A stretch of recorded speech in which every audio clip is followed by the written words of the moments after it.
So at this point, we are recording now. Again, I'm Neil McGurk. I'm the Division Disaster Director for the state of Texas, but I also support the rest of the SWARM division. So we're going to go ahead and get started. And again, ask your questions via the chat feature, and we'll also have an opportunity for an open forum. If you are, by chance, on just your phone and not on the WebEx, just speak into just jump in during the presentation and ask the question. I want to make sure that whenever we do these presentations, that you guys have an opportunity to ask whatever questions that you want and get the answers that you need. Excuse me. So you'll notice I changed the title of this a little bit on the presentation to Leading in a District Structure. It's the same conversation of what we were going to talk about.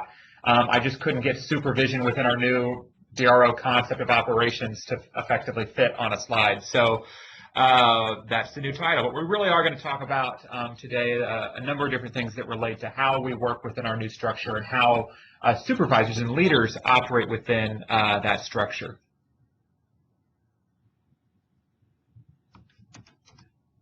So we're going to talk about roles and responsibilities and within particularly our district structure. So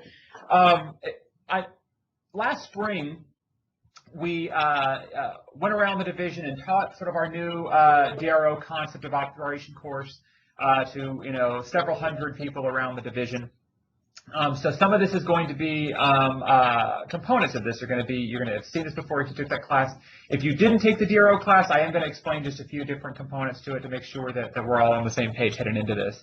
So really, as we talk about sort of supervision within our new DRO concept of operations, really going to be referring to sort of those larger operations where we do have some changes in what people's roles and responsibilities are and how they interact and how we can effectively interact to work together on this relief operation. So the smaller operations, supervision doesn't really change because you have sort of, real clear lines of direct supervision and as opposed to sort of working in sort of a matrix organization, which we're going to talk about here in a moment. So, okay. So we're going to talk about roles and responsibilities. I'm going to talk about success factors. So what are some of the things that we as supervisors, as leaders, can do to ensure that we are operating successfully within this new concept of operation? And then have a conversation about where you want to serve. What are your interests within, as we talk about this new ConOps and the new sort of district structure and how that works? I think we all, as leaders and as supervisors, need to reflect on where we want to serve in the organization. Because as we're going to talk about, dependent upon where you serve on a relief operation, you've got very clear roles of what you're engaged in. And so if you want to work more directly with clients and really leading sort of tactics and local service delivery strategy, there is an area of the organization on a relief operation to work. But if you work in another area, sort of like the DRO headquarters, you're not going to be that engaged with that. So that's just something that we all need to sort of have that self-awareness to understand, what do I want to do on the operation? What do I think my strengths are? And how can I best apply those strengths to a relief operation? So as we talk about this, I'm first going to review the district model for our concept of operations. So within our ConOps, we really have discussed and many times over that the American Red Cross is adopting ICS, Incident Command System principles. So we're not fully adopting ICS, but we are taking principles and applying it to the Red Cross model. So as here you can see within our structure, we've got our director, our deputy director, and then our AVs for external relations, logistics, finance, operations, and then planning. And then under operations, when we talk about a district model, we're talking about a type of disaster in which we have separate geographic areas that are impacted by the same macro event. So let's say we had, a tornado that goes through a community and through a state, and one community is hit by a large tornado, and then 100 miles away, another community is hit by a large tornado. It's the same overall event. It's the same relief operation, but because we have two or more distinct geographic areas in which people are impacted, we set up districts, and those districts are focused on service delivery, on providing direct services to individuals, and that is what their purpose. is to determine those service delivery strategies within their geographic area and the tactics, the actual sort of work assignments, and what do we need to do and what do we have to do in order to provide these services within the community. So what you see here is the district model, where over on your left side of the screen you see districts, direct services, and then under as you move over logistics, you see staff services, and then the actual physical logistics, and then some other activities. So under this district model, if you don't see an activity that you're engaged in, don't worry, it's not gone away. This is not a comprehensive list of the activities. This is for readability on a slide. I've only included just a few activities here. But if you're in operations, direct services, health services is there, mental health is there. As you get over to logistics, we're still talking about you will still have DST and FSI and all those types of things. So don't worry if you don't see your activity on here. It has not gone away. We are still providing those services. So the other component here that you're going to see that we're going to talk about is if you look at the operations section here, the AD for operations, the districts report into the operations, and those at the district, your lead person in the district is going to be a district director. But also, you have direct service leads that report into operations. So your mass care manager, your casework manager, health and mental health, those folks could be chiefs depending upon the size of the operation, report into operations as well. And what we're going to talk about is what are the relations and how do we work and supervise successfully really within this structure? So as mass care leaders and managers and those types of things, how do we operate within that structure? And really what we're looking at here is a matrixed organization in which people work within a structure but may not directly supervise the individuals within their activities. And I'm going to back up here for a moment because so within that structure, really supervising and those types of things, keep in mind that as you look at the role of AD of operations with direct services and the districts, the district mass care leads report directly to the district directors. And the casework lead in that district reports to the district director. They do not have a direct reporting line to the casework manager for an overall operation. And so that is something that we are going to explore and how to make that work within a relief operation. So just want to set the stage for that. And again, right now we don't have any questions that have come through the chat feature, but if you do have questions, please ask them throughout the presentation. I've got it up here on my window here, so I'll be able to answer those as soon as they come in. So we're going to talk about the role of the DRO headquarters. So the DRO headquarters, if you go back on this, is really going to be everyone who is attending the DRO headquarters is really going to be everybody on this slide except for the districts. Because again, the districts being those geographic, those areas are really going to be out on the ground working in the field. So when we're talking about our headquarters, we're talking about your ADs, some of your overall operational management individuals that are going to be working in your headquarters. And so when you talk about the role of what it is, keep in mind we're not just talking about the director, we're talking about all of these individuals on the slide with the exception of the district folks. So the role of the DRO headquarters is to set operational priorities and objectives. So if you remember back to the DRO, to the ConOps class that we went around the division with back in spring, operational priorities and objectives are basically high-level focus areas that the operation is going to focus on for whatever period. So it could be a day, it could be a week, it could be the overall operation. So an operational objective for direct services could be to provide sheltering services for all those impacted on the relief operation. So the operation, the DRO headquarters, is setting the tone and the objectives and priorities for the relief operation. So if today our priority is sheltering, then that means that we really have to focus on sheltering, and we will deal with some of our lesser priorities once we really get that, make sure we have that sheltering component taken care of. And lesser priorities, depending upon the size of the operation, if it's day one, our top priority could be sheltering. Our other priorities could be, bulk distribution, casework, those types of things that will come in potentially later in an operation. So the role of the operation of the DRO headquarters is there to set those operational priorities and set the tone of the operation.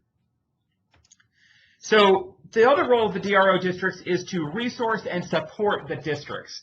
So once the operation headquarters sets those priorities and objectives, their other role is to ensure that they are properly resourcing those districts. And again, the districts is where the service delivery actually occurs, and is where that is actually being run and managed, is at the district level. So they have to make sure that as the districts go about meeting those objectives and priorities, the operation is working strategies to make sure they have the resources, they have the people, they have the stuff, they have the information in order to meet those objectives.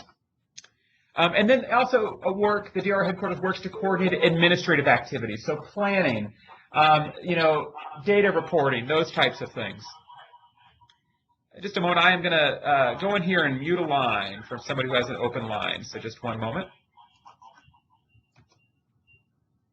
Okay, should be taken care of now. I really like that feature. So, yeah, just an FYI, if you ever use WebEx to do conference calls, it's a great feature that you can go in and individually mute lines that are open. So that will really minimize disruptions on calls. So it's a great feature to use in WebEx.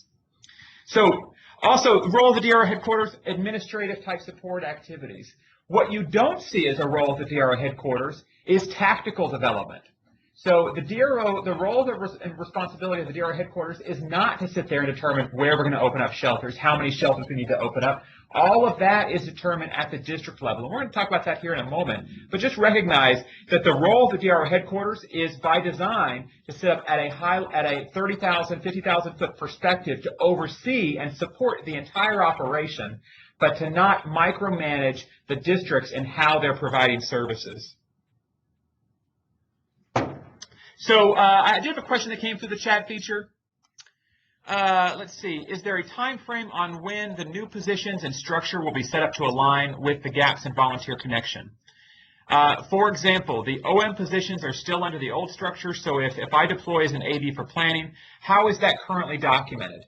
So just to go ahead and answer that question before we get in, that is new positions is how it relates to our ConOps is being determined by our workforce typing group that is currently in operation at the national headquarters. I don't have a time frame for when that is going to be out. We want to make sure that they're being very deliberate about how they do it to ensure that it's most effective. So they're going to take their time to make sure they get it right before just pushing something out. In the interim, so if you deploy as an AD for planning, well, the way that works is if you deploy in that role, and you're engaged in that role, then you will be deployed out as whatever activity you have as a gap currently within volunteer connection.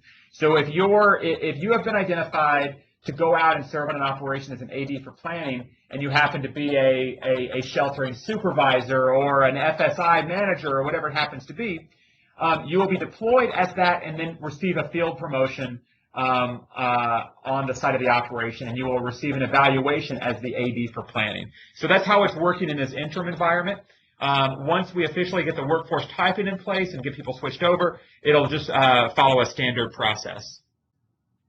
And yes, another question came through. Promotions are ongoing, but obviously we're not promoting anyone to AD for planning officially within the system because we haven't finished the workforce typing yet. But promotions to supervisor, manager, those are still occurring because those are activities we're still doing. We're still providing sheltering. We're still providing casework, all those types of things, and we still want to get leadership engaged, promoted into those positions. Now, if titles change in the future, which I'm not sure if they will or not, then that'll obviously be reflected within the workforce typing, but we in no way should slow down our efforts to promote people within the system.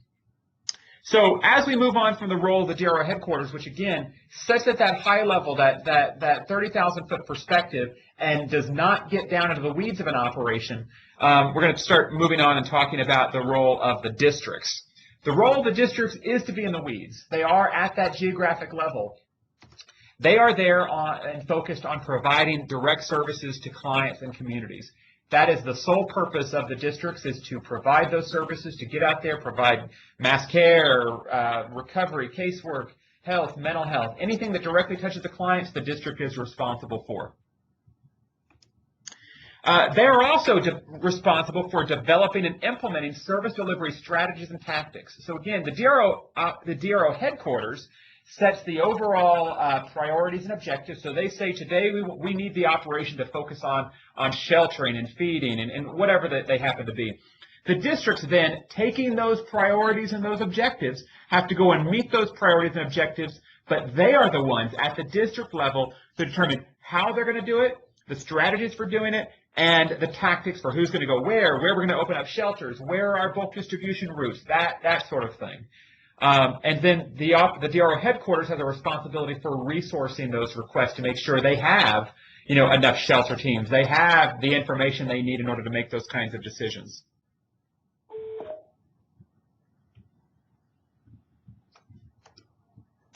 I'm having some more questions coming in about the promotion process. I am going to hold until the very end, since those are sort of out of the scope of the presentation, but I am going to answer those questions, but I'm going to hold till the end of the presentation. So the role of support services. So what I'm going to do is I'm going to back up here just to review the district model again. So we talked about the role of the overall headquarters, which is, again, everybody on this seat. These people sit in headquarters. With the exception of the districts. So we talked about headquarters, and we talked about the roles and responsibility of the districts. Now we're going to talk about support services. So those support services are the activities that aren't direct services, that don't directly, provide direct services to clients, but that are responsible to support those direct service activities. So we're talking about logistics, technology, staff services, disaster assessment, FSI, all of those things that support and provide both resources and information so we can provide direct services. That's what we're going to talk about here next. So the primary purpose of support services is to support the districts with human and material resources and information. So this is your planning, your finance, your logistics. They are responsible for providing that to the districts so that the districts can provide the best possible services to clients. Obviously, if the districts don't have good, solid information on where the damage has occurred, they don't know where to set up shelters or where to set up their feeding routes or bulk distribution routes. They don't have a way to really start the casework process. If the districts say they need to operate 3 shelters, but you only send them 1 shelter team, there's a problem there. So the primary purpose for support services is to ensure they are providing adequate resources and information to the districts so they can provide those services. And one thing that you will see within our district structure that is somewhat different is that while there are, let's take logistics, for example. There will be logistics individuals working on the ground in those impacted areas, delivering supplies and whatnot. They do not report into the district director. So the district director just supervises direct services activities. They are directly responsible for mass care, for client services, health, mental health, but they do not supervise those logistic activities. There are DA people working in those impacted areas, but they report into the disaster assessment manager at the DRO headquarters.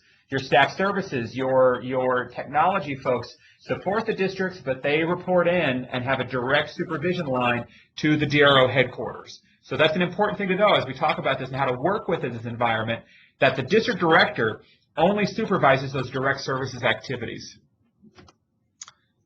And that's what we just said. So but they report to the DRO headquarters even though they work within those districts. So the role of the direct services activity lead. So if you remember, we had talked about you've got your mass care people in your districts, your mass care leadership individuals that are working on the strategies and tactics for delivering services that work in those geographic impacted areas. But you also have direct services activity leads working at the role of the headquarters. So your mass care manager or chief or caseworker, health or mental health.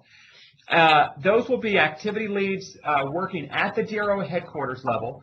But again, in this model, those activity leads do not directly supervise the individuals working in the field. that individual supervision is coming from the district directors. So the role of the direct service activity leads is to provide technical support and guidance to those leadership individuals in the districts. So they are there as that subject matter expert to really assist and provide that overall technical support and guidance to those districts. And they also are responsible for strategic service delivery planning on an operation-wide level. So what that means is if you have an operation with 4 different districts, 4 different geographic areas where there are impacts, the mass care manager for the DRO at that activity lead at the headquarters level is, again, not determining where those shelters are going to be open. They're looking at an overall strategic perspective for how we can work within the districts to ensure that we are comprehensively meeting the mass care needs of everyone involved. They're also there to work with the districts to ensure that they are forward planning. So we all know if you're going to do a bulk push, let's say today is Friday, which is Friday, but let's say we're going to do a bulk push over the weekend on Saturday and Sunday. If we know that we want to start providing those services within the area, that we know that we can't put in the request for those supplies today, that had to have happened on Tuesday or Wednesday if we were going to receive and make sure we do that bulk push over the weekend. So this is the thing the mass care manager and those activity leads look at, is ensuring the operation from their activity perspective is looking forward and forward planning to ensure that we are effectively going to be able to resource and provide services in the medium range future on the operation, in addition to long-term service delivery planning at an operation level as well. So they are there for strategic planning on a high level, ensuring the operation is focused on meeting those priorities, but they do not direct tactical level work within the districts. That is the responsibility of those leadership individuals at the districts, and that is the responsibility of the district director to ensure that is done. And the mass care and the activity leads also have an oversight type of responsibility to work within those districts and to solve problems as they arrive. So let me give you an example of a scenario in which a mass care manager would, at an operation level, would sort of have that sort of oversight and would get engaged in the districts. So the DRO headquarters sets an objective that today we are providing. The objective is to provide cleanup supplies to individuals in impacted areas. So let's say after that day, that was the day's objective. One of the day's objectives was to provide those cleanup supplies. So at the end of the day, in the data reporting process, it comes out that we only provided 5 cleanup kits. And it could be a big operation, and we only provided 5 cleanup kits. That's where the mass care manager can really get engaged in the districts and should get engaged to work with the district to determine what happened here. What was the disconnect? Did you not have the resources? Were your tactics not quite right? Was your strategy maybe off base a little bit? So again, the mass care manager is not there to determine the strategies and tactics. They are there to guide and influence and support the districts in the development and the sustaining of their overall strategy to ensure that we're providing the best possible services to our clients. So a question that came in, are the activity leads responsible for the statistics every day? I have to actually go back and look. We actually have a new document that is about to be released, and I don't have it off the top of my head, so I don't want to give you an incorrect answer. There is a new document. It's the Standards and Procedures on Reporting, on how reports and statistics get submitted up to an operation. And I just was looking at it the other day, but I don't have it right off the top of my head. But what I will do, I'm going to take this question down. I'm going to look in that document, which has not been released yet. It's still in draft mode. It should come out here shortly. But I'm going to get that answer to you, you guys, in an email in just a little bit. So hold on that question, and I will run down that answer because I want to make sure I get you a correct one. So if we're looking at the direct services activities, we're going to jump back here to the district model. Again, your direct services, your activity leads are right here at an operational headquarters, reporting into the operations AD, but they do not have direct lines of supervision into the the individuals working within those activities at the district level. So this is sort of the example of a district model, and this is what we talk about, sort of a matrixed organization, where there are different lines and types of reporting relationships within an organization. So the direct lines represent direct administrative supervision. So the person that does their evaluations is at the top of the direct line. So if you're the mass care lead in a district, your district director is going to be the one who will complete the evaluation for the mass care lead at the district. Now, the mass care manager will be able to provide technical input on that evaluation from that sort of programmatic standpoint, but the district director is the direct supervisor for those mass care and those direct services individuals that are operating within a district. But the dotted line represents that technical line. So they have that technical line of expertise, of supervision, of guidance that is received from the mass care manager and mass care leadership. And we're going to talk about here about how to effectively, as we start running on our other topic about success factors, we're going to talk about what it takes in order to be successful as a mass care lead in the district, as a mass care manager at an activity level from a supervision perspective, what it takes to be successful operating within a matrixed environment. So, and again, if you guys have questions, please ask them via the chat feature. And we will have an opportunity at the very end for an open forum.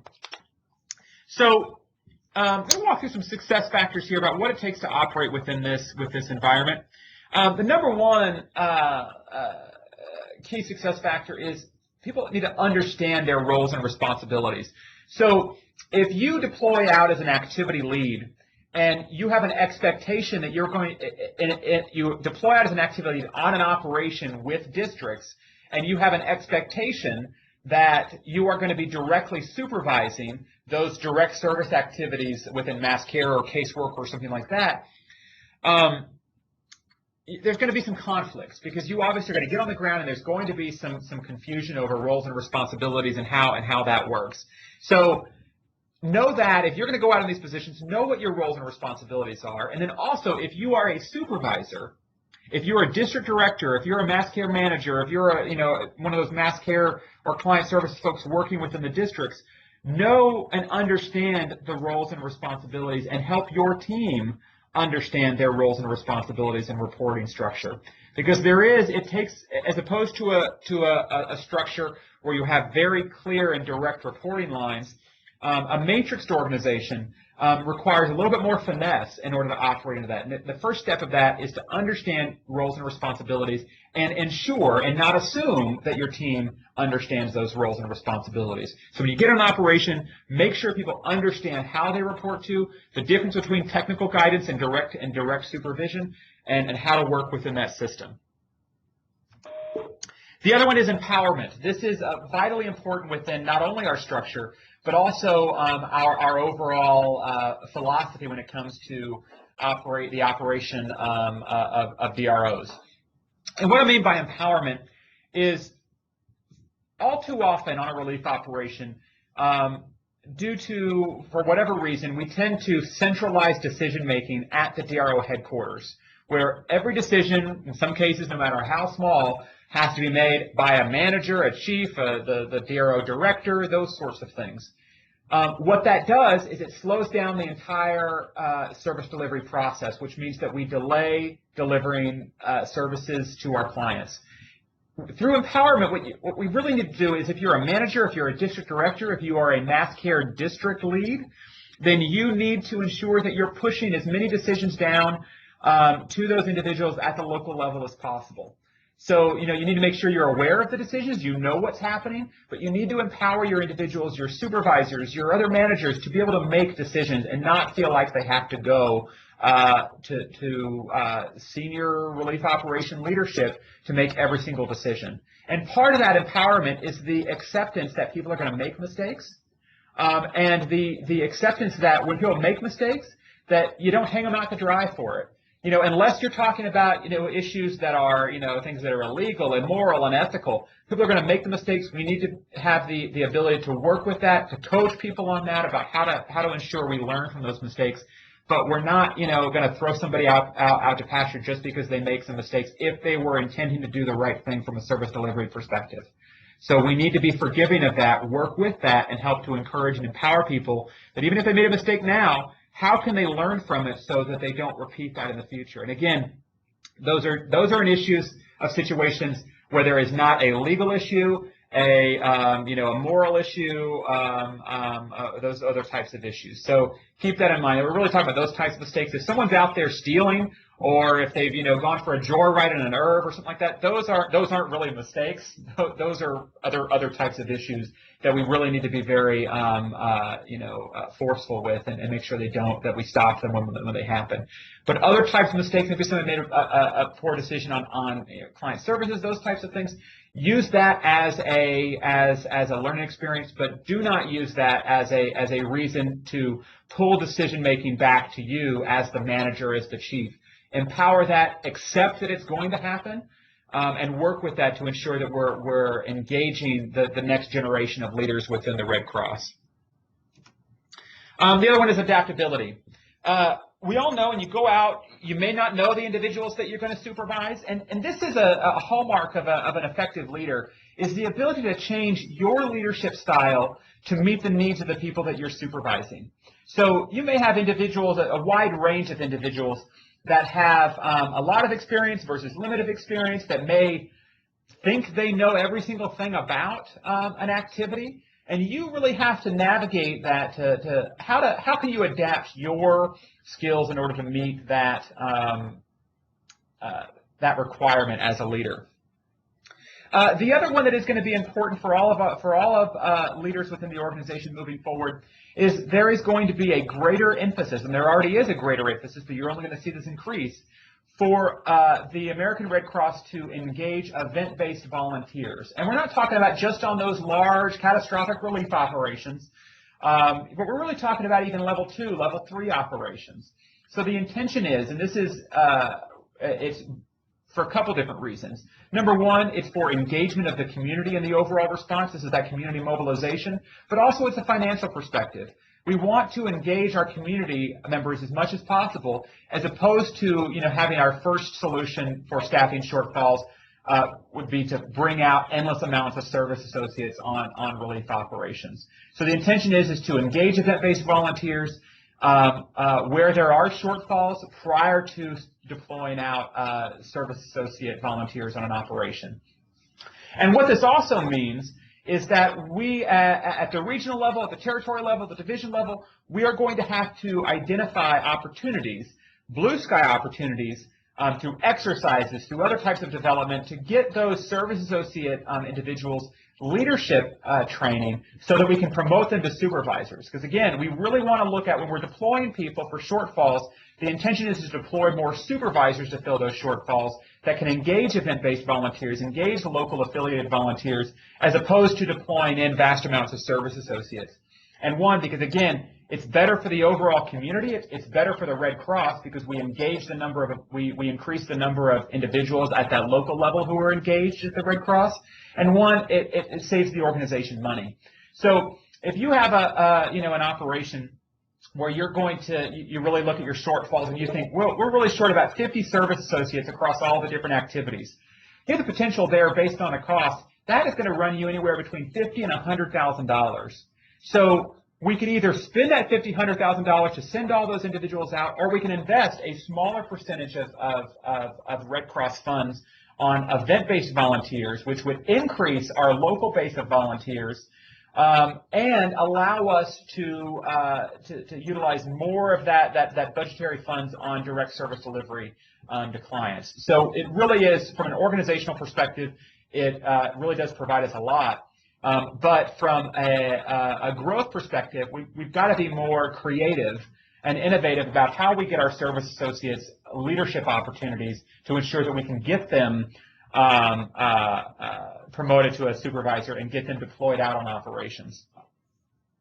And so this is where you as a supervisor are going to have to be adaptable, working within this environment to change your and be flexible enough to change your leadership style to meet the needs of the individuals. Because we all know that event-based volunteers, since they don't have that Red Cross experience, are going to need a little bit more hand-holding in a number of different circumstances in order to provide that kind of the service that we expect on relief operations.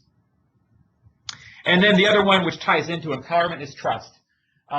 You know, it's difficult on relief operations, especially when we don't know the people that we're working with, to have that kind of trust. But we need to go in and have an assumption that people know what they're doing and trust them to do their job. We need to set the expectations for how they communicate the information. Because from my experience, where trust breaks down on a relief operation, especially on larger relief operations, is when people aren't communicating what they're doing up the chain.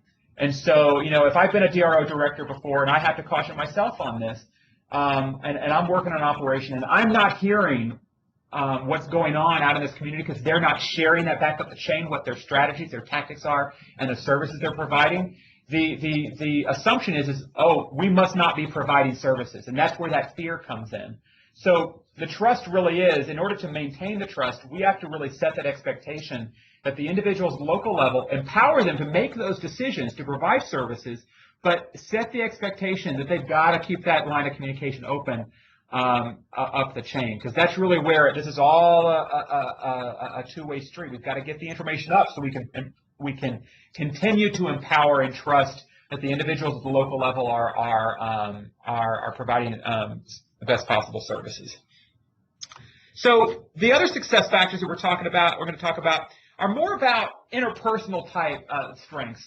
We received this. This is not something that just made up off the top of my head. It was actually some research done by the Harvard Business Review about how organizations and what kind of strengths and competencies leaders must have in order to effectively work within a matrixed environment. And matrix environments are something that's not something we created at the Red Cross. This is an environment used by complex organizations across the nation and world. But there are some key competencies that we need to look at. And the important thing about this is if you looking at this list, don't think that, because I don't have this competency, it's, I'm not going to be able to effectively work within this model. That's far from it. If you don't have one of the competencies, or you recognize you need a little bit of work, the one thing that will make you successful is, one, recognizing that you have some development to do on some of these competencies, and then taking action to develop it. There are a wide variety of resources available online that can really help you develop some of these strengths. Number one is conflict management. So within the a matrix environment, there is a greater propensity for more conflicts to develop, especially when you have a lack of understanding or a lack of clarity around roles and responsibilities. So if I'm a mass care manager and my expectation is that I'm going to be directly supervising the tactical work at the local level, there's going to be some conflict there, because there's going to be some other people that I think are doing my job, which, because I don't understand my role, there's that conflict there. So all leaders in the organization have to work on how they identify and work through conflicts. And one of the things through working through conflicts that we have to do within a matrix organization is knowing, how do we address those conflicts within this organization. So I'm going to back up here to sort of this slide here. So let's say I am the casework manager. I'm the casework manager on an operation, and I think that there are lots of issues at the casework level within this district. So if you, going through the conflict management, let's say that your determination was to go up to the director or the AD for operations, your direct supervisor. So you're the casework manager. You're going to go to your direct supervisor to talk about the issues at the casework level. So the AD operations is then engaged, and so then it comes back down to the district director, and then the casework lead is engaged. What you've done there is you have involved a whole slew of other people, which is really, in most circumstances, is going to put this casework lead on the defensive and will really damage the relationship that the casework manager and the casework lead have at that local level. Within a matrix organization, and within any organization really, in order to be successful, you really need to start and try to work on having sort of that mutually respectful relationship where if you have an issue at this level, the casework manager needs to really first try to address the issue with that casework lead at the district. If it doesn't work from there, that's when you take it to the district level, and if it's still not working, that's when you bring in the supervisor. But you don't bring in the supervisor before you've tried to do these kinds of things, because I'll tell you, the success factor for these activity leads at the DRO headquarters, the only way you're going to be successful is if you have positive working relationships with the districts. Because if they feel like that they can't trust you, that you're going to, go directly to the operations AD and try to get them in trouble if you don't think they're doing something correctly, you've broken down that relationship, you've broken down the line of communication, and you've created this sense of conflict within this entire team here, and it's going to be very difficult to recover from in 10 days, 2 weeks, however long the deployment is. So the relationship in a matrix organization is essential, and how you handle conflicts or issues is essential. So by working and trying to work directly with that casework person first to solve those issues and to make your concerns known is the first step to working within that conflict. Because again, you have to be very, very delicate working within a matrix environment and really focus on that relationship and maintaining that relationship if you want to be successful. And the same thing goes for individuals working within logistics, staff services. The staff services and logistics work within the districts, but you don't report to the district director. What you do, you've got it, but if you have issues, you're going to have to work and try to solve them directly before you start bringing your AD for logistics engaged in it. That again, if you want to be successful, you're going to have to first attempt to deal with the issue directly with the individual where there is some sort of conflict, and that's sort of the essence of sort of that conflict management. Also, if you are a supervisor, if you are the AD for logistics or the AD for operations, and someone brings an issue up to you, you've got to, instead of trying to jump in and solve the problem, you've got to try to first assess, have they taken this and tried to solve this on their at that peer level, at that local level, before bringing it up and trying to get more people engaged. And that is something for all of us in any kind of situation. You have to ask those questions when it brings an issue. Have you talked to the person directly about this issue? Don't make this a triangular communication by getting the manager involved. Try to solve it first at that level before you bring it up. And again, that will only help to manage that conflict and strengthen those relationships and that trust factor that needs to be there in order to work within this system. So the another success factor is influence. So this is really tied into that conflict management and relationship and things like that. So as a activity lead or someone in support services or things like that, the way to get your point across and to get your ideas heard is through influence. As the activity leads, as logistics and things like that, you are not the direct supervisor of those individuals. So if you come into a situation and start commanding people to do things, you need to do this, and this, it's not going to go well for you. It just won't. Because it's not that direct reporting relationship. And even if you are a direct reporting relationship, you really shouldn't go into a situation with sort of that command type role. We're an organization that really relies on influence at all levels and to get things really accomplished. So influence is a key competency with working in the system. And that relationship building is also vitally important because you've got to work directly with people to make your ideas, your points heard, and to influence people to allow to really accept your assistance.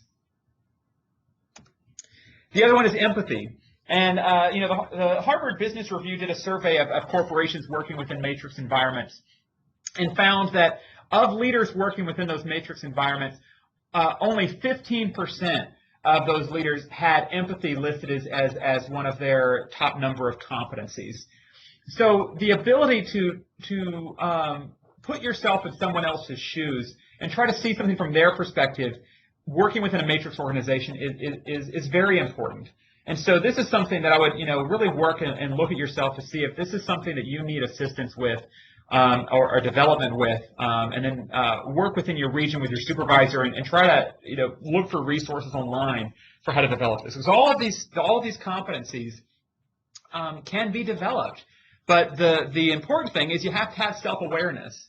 If you go in thinking that I am the best leader ever, odds are you're probably not, because none of us are perfect.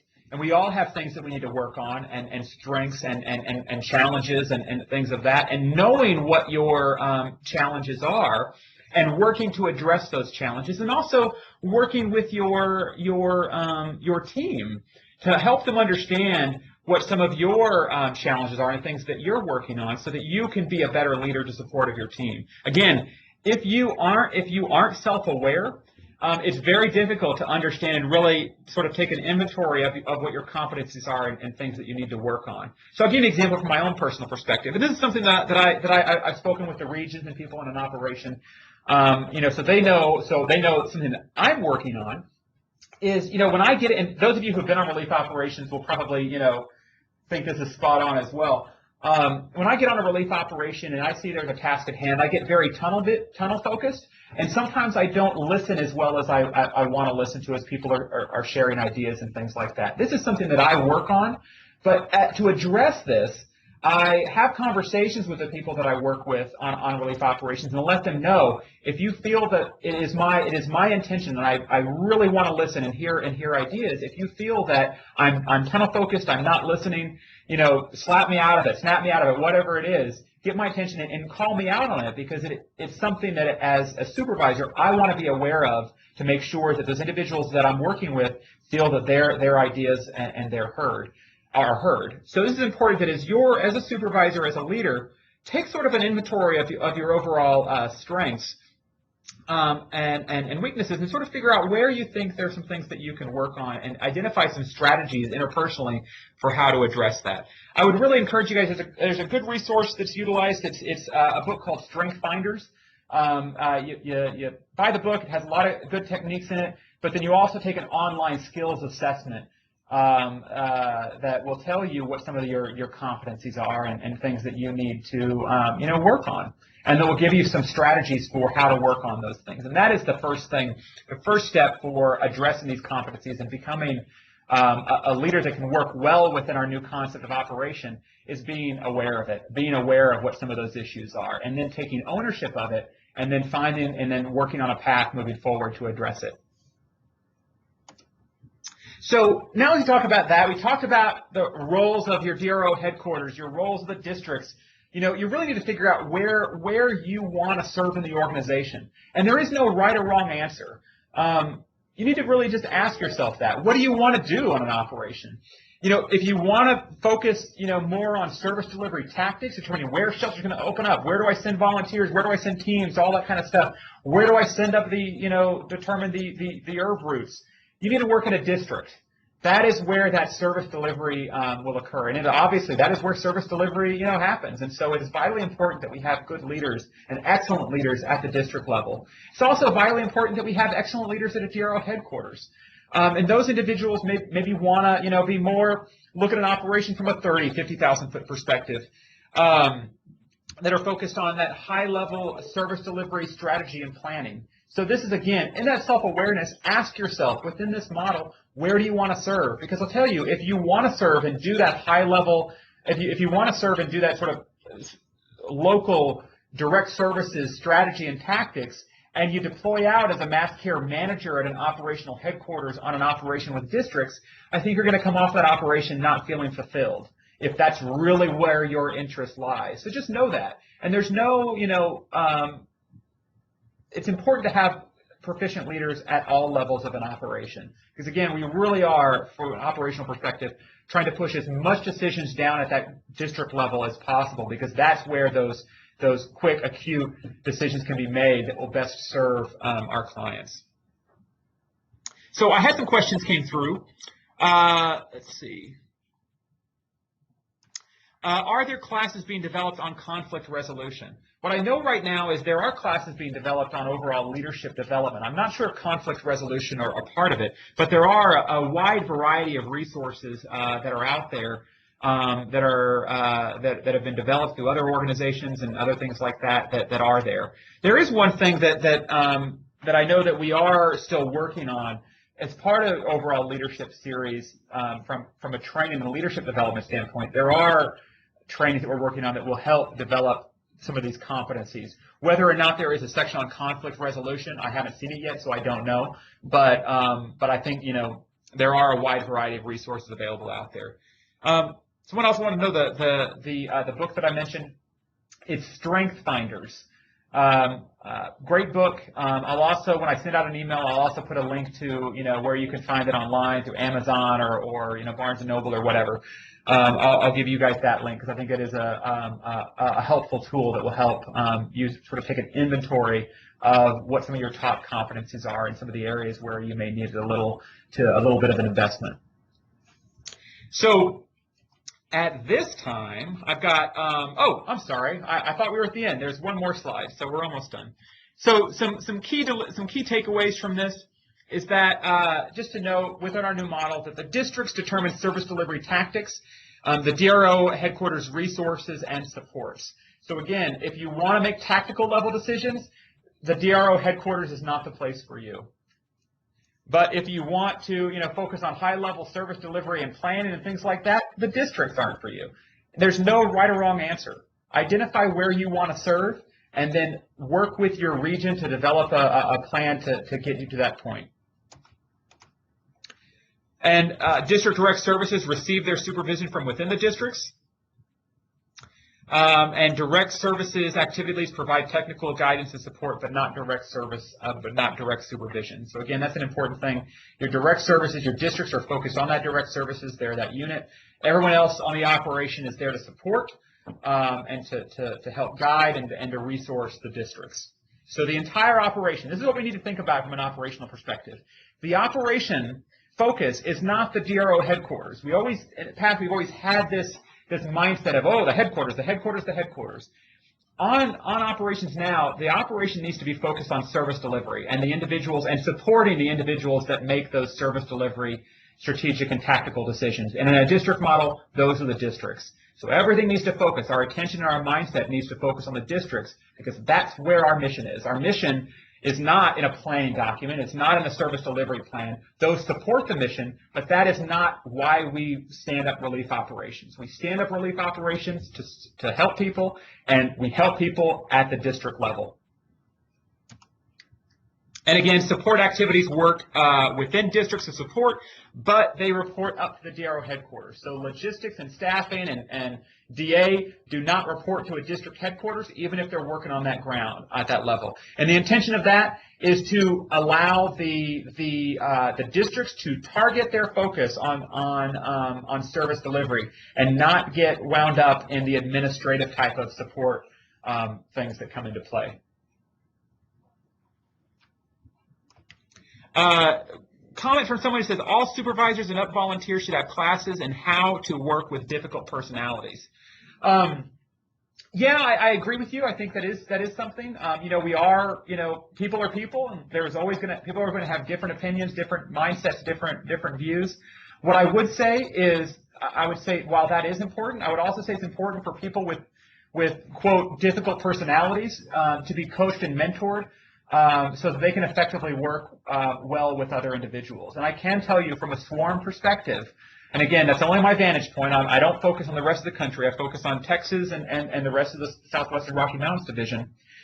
There is a very high emphasis on leadership skills and the ability to work well with others. And I'll tell you, we are being very deliberate that if people cannot work well with other individuals on an operation, and if they're mean, they're rude, they're cruel, they are not going to be supported or promoted in leadership positions. We just can't afford it as an organization. We are a humanitarian organization, and we have to start treating our workforce with the same humanity that we treat our clients.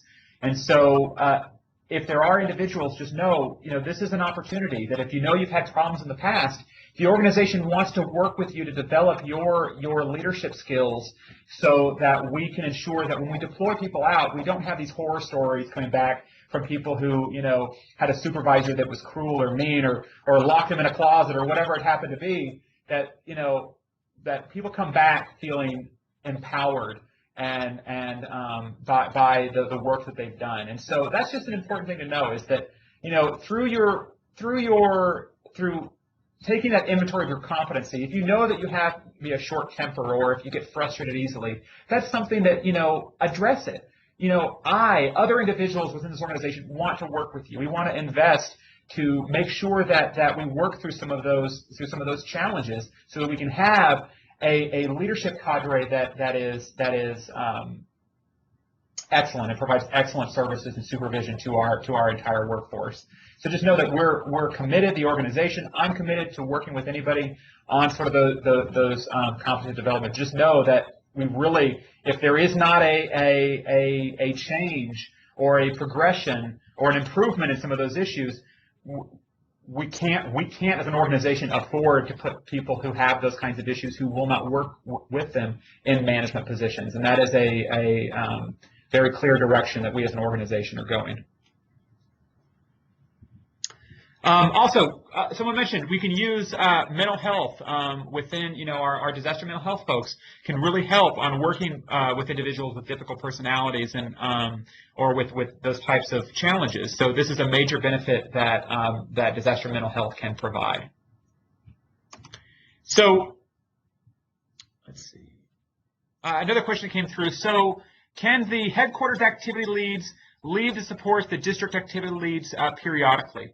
So the question would be is a lot of this stuff also that we talk about on relief operations.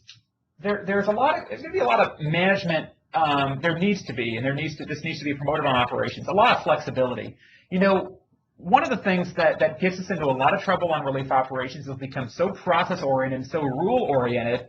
That it really gets in the way of effective leadership decisions. So, you know, from my perspective, if I was running a relief operation and an activity lead came to me and said, hey, I really have an activity, you know, in the district that's really struggling, I think it would be really beneficial if I spent a day out there coaching and mentoring and working with them on it, I'd say absolutely. I think that's a wonderful idea.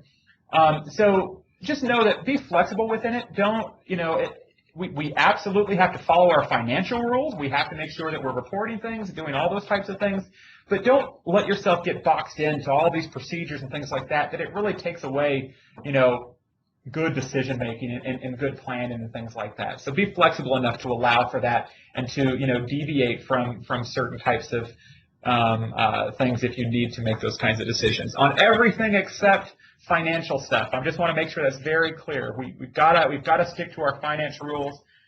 Because that will really help us be transparent and accountable to the general public and to our donors. So at this point, we're 4 o'clock. Anyone who needs to jump off can, but I'm going to stay here as long as there are questions. And I am going to jump back towards the end of this and answer some of those promotion questions that people may have. But does anyone have any questions? You can answer them via the chat feature, or I just had one come through. So request was to remind people that staff relations on a relief operation can be extraordinarily helpful if conflicts escalate. Because again, we know relief operations are stressful. And just because someone has a bad day doesn't mean that they have a consistent record of having challenges with individuals. Understand that completely. And so staff relations is also going to be a great tool to help working with that and help ensuring that we're being respectful of everyone on a relief operation. So, yes, Eric. Yes. Hey, thanks. Great. Glad you recognized. Yes. After a couple days together, I guess it happens. Absolutely. So, first, I really enjoyed this. I want to hear the audio side. I'm just traveling back, as you know. What you shared has been powerful and I think important. In fact, I think I might start a Throwback Thursday series, having folks watch your video and we'll start a comment here in the states I support. So anyway, the matter of accountability on the side of operations, documentation, writing stuff down, that's also an important part of the process. And I know you refer to staff relations. They can help in that process. So being a former HR guy, I love to throw that stuff in. It's powerful and along with what you've already shared. So thanks. Absolutely, and that's, yeah, I think staff relations on operations where there is staff relations, I think is an excellent tool. And even if you don't have someone officially in staff relations assigned to your operation, there are individuals that can provide remote support. And so just know that if you ever are in a situation with some sort of issues, there are recourses. We never want a person to leave. We never want a volunteer or an employee to leave an operation feeling, beaten down from a bad experience. So I'm going to jump back. There was a question on promotions. I'm scrolling back up through the chat feature. So just one moment. Let's see. The question was about if someone's promoted and then the titles change, is the change reflected automatically, or does a new packet need to be submitted? Honestly, I don't know what that's going to look like, but and I can make some assumptions, but just know that they are assumptions, and I'm even hesitant to make that because I certainly don't want to be wrong on this. But my assumption would be is, looking at things, if you were to require everybody to submit another packet, we're talking about thousands of people across the organization and the administrative, burden that would cause. If I heard that, I would push back. So I have not heard anything like that, by the way. So my understanding, and again, it's my understanding which things may change, is that individuals, based on what they have in the system when the changes take place, they'll be moved over to whatever the appropriate title may be. And at this point, I don't even know. Here's the thing: I don't know if supervisor or manager or those titles may change. What we're looking at from a workforce typing perspective is less about titles, because titles are titles, and then, it's more about how can we be more efficient instead of, to look at how do we categorize our volunteers in the skills that they offer. So I'll give you an example. We have volunteers that go out on operations that track, your 5266 reports. We have other volunteers that go out on operations that track your, hotels and where people are assigned and those types of things. We've got other volunteers that go out and track rental cars. So look at this. What is the skill set that's required to do that? And is there a way that we can be more efficient in how we classify volunteers based on the work that they do? So that's where I think, the workforce typing is really looking at where are the duplications within our current staffing structure, and looking more at tasks as opposed to sort of big overall activity buckets. So I think there's a way that we can be more efficient in how we utilize individuals in operations to utilize their skills. So when you go out on an operation, you don't have an hour's worth of work and 7 hours of sitting down. That's really what workforce typing is looking at. So it may be a situation where titles change, or it may not. But that's why I would encourage everyone to continue with your promotion packets, because they are important, and they will help us. When workforce typing comes out and whatever changes happen to be, it will be made off of what is currently within Volunteer Connection. But again, whatever workforce typing does, know that we're not changing the services. We're still providing sheltering, feeding, casework, health, mental health. It's all about potential some classifications and things like that. So just take that for that. So let's see. I've got some questions coming in. For some reason, my chat feature is kind of messed up. So just one. Let me see. Okay. Because how are site directors going to manage different tactical advice from ADs versus their direct supervisors? So that's the thing. If you're a site director, your direct supervisor is the AD for operations. And according to our model, if you're a site director, you're the one in your team, not just you have a team, you're the one determining your tactics. So what will happen is, let's say your tactics were all wrong. That's where, and you didn't deliver the services that you said you were going to deliver, because you got to meet those objectives, you have to meet the priorities and things like that. That's the accountability on an operation. So you determine the tactics, but you're also accountable for making sure those tactics work. If they don't, that's where you've got to work with your whatever tactical issue there happens to be, your mass care manager or your casework manager, whatever happens to be. But they are there to advise and to guide, but it's your responsibility as a site director and your team's responsibility to determine the tactics. So tactics are determined at that district level. So let's see. Leadership styles may impact operation at different levels. Moreover, it's important to recognize their skills and hard work. This is where my chat feature is kind of cut off a little bit, so it's difficult to see. To placing anyone on a type of growth plan or placement in a different position.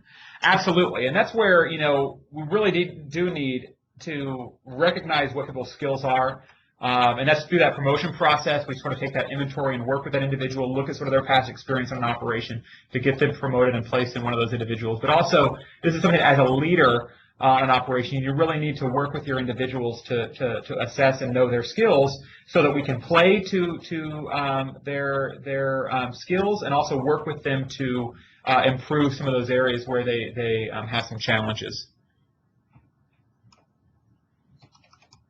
So, Paul, your comment was cut off a little bit. Did that answer your question? I just wasn't sure. I couldn't read all of it.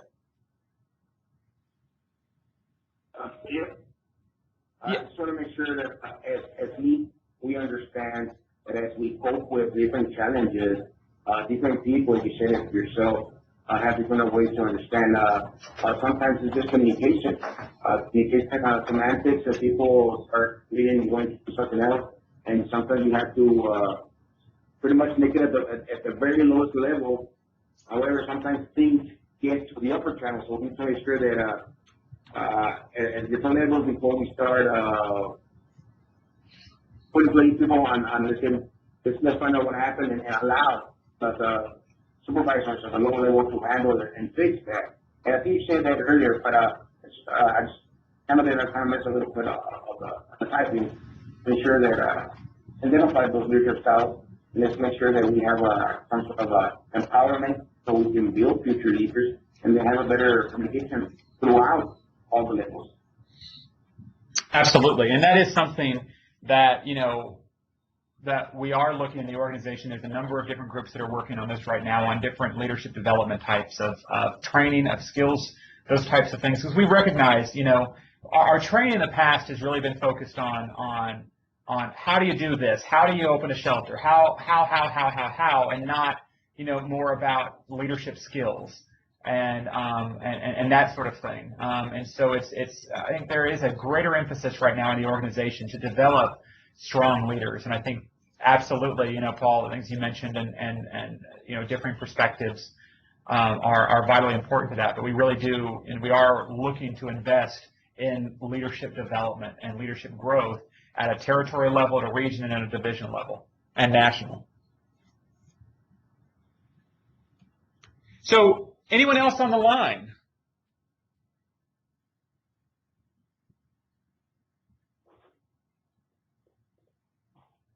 Any questions? Yeah, thank you. It's great. Well, thank you, and I hope everyone has a great and quiet weekend. Thank you guys very much. Sorry for the Q words. Hope you are bored to tears.